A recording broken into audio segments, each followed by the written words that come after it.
नीतिव चिन्ह एक। दाऊद के पुत्र इस्राएल के राजा सुलेमान के नीतिव चिन्ह। इनके द्वारा पढ़ने वाला बुद्धि और शिक्षा प्राप्त करे और समझ की बातें समझे और काम करने में प्रवीणता और धर्म, न्याय और सीधाई की शिक्षा पाए। कि भोलों को चतुराई और जवान को ज्ञान और विवेक मिले। कि बुद्धिमान सुनकर अपनी विद्या बढ़ाए और समझदार बुद्धि का उपदेश पाए, जिससे वे नीतिव चिन्ह और दृष्टांत को और बुद्धिमानों के वचन और उनके रहस्यों को समझें।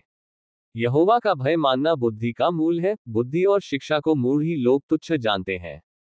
हे मेरे पुत्र, अपने पिता की शिक्षा पर कान लगा और अपनी माता की शिक्षा को न तज, क्योंकि वे मानो तेरे सिर के लिए शोभायमान मुकुट और तेरे गले के लिए कंठमाला होंगी।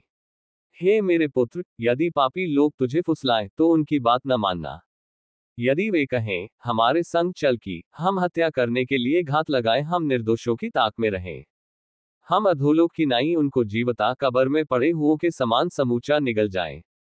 हमको सब प्रकार के अनमोल पदार्थ मिलेंगे, हम अपने घरों को लूट से भर लेंगे। तू हमारा साझी हो जा, हम सबों का एक ही बटुआ हो। तो हे मेरे पुत्र, तू उनके संग मार्ग में न चलना, वरन उनकी डगर में पांव भी न धरना, क्योंकि वे बुराई की करने को दौड़ते हैं और हत्या करने को फुर्ती करते हैं। क्योंकि पक्षी के देखते हुए जाल फैलाना व्यर्थ होता है, और ये लोग तो अपनी ही हत्या करने के लिए घात लगाते हैं और अपने ही प्राणों की घात की ताक में रहते हैं। सब लालचियों की चाल ऐसी ही होती है, उनका प्राण लालची के कारण नाश हो जाता है। बुद्धि सड़क में ऊंचे स्वर से बोलती है और चौकों में प्रचार करती है। वह बाजारों की भीड़ में पुकारती है, वह फाटकों के बीच में और नगर के भीतर भी ये बातें बोलती है। हे भोले लोगों, तुम कब तक भोलेपन से प्रीति रखोगे?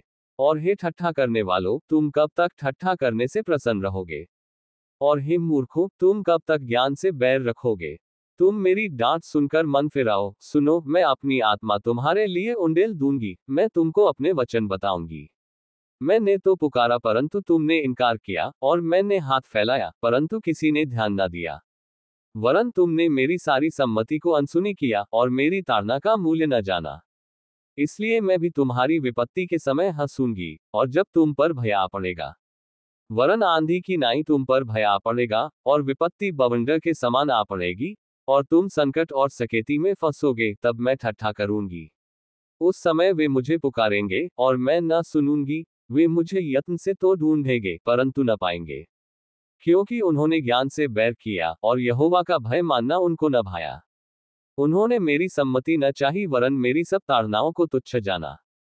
इसलिए वे अपनी करनी का फल आप भोगेंगे और अपनी युक्तियों के फल से अघा जाएंगे। क्योंकि भोले लोगों का भटक जाना उनके घात किए जाने का कारण होगा, और निश्चिंत रहने के कारण मूढ़ लोग नाश होंगे। परंतु जो मेरी सुनेगा वह निडर बसा रहेगा और बेखटके सुख से रहेगा।